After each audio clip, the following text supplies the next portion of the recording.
Сәлем баршаңызға. Бүгін біз королевский ватрушки пісіреміз. Ұнымызды електен өткізіп, үстінен қантымызды салып, сода қосып, сары майымызды теркадан өткіземіз.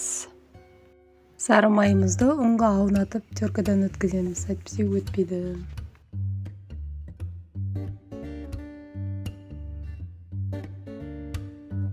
Барлығын жақсылап араластырып, үгітілмелі қамыр дайындаймыз.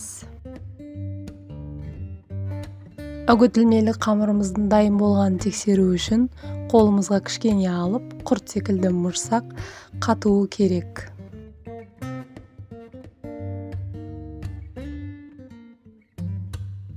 Ал енді салмасын дайындаймыз. Творогтың үстіне шекер, жұмыртқа, ванилинді қосып,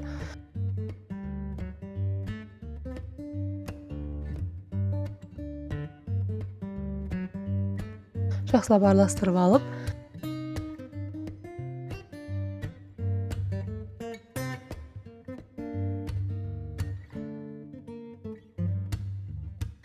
блендерден өткіземіз.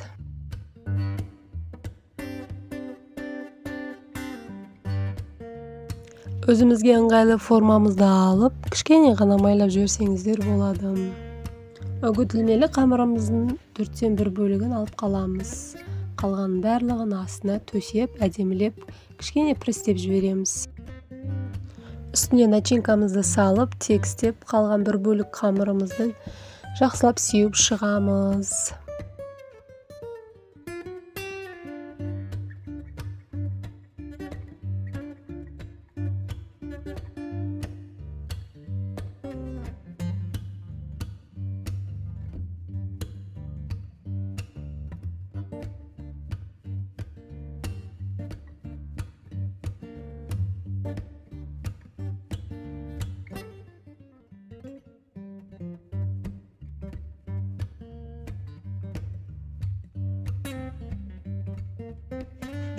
градуста 50 минутқа пісіріп аламыз. Осымен біздің ватрушкиіміз дайын.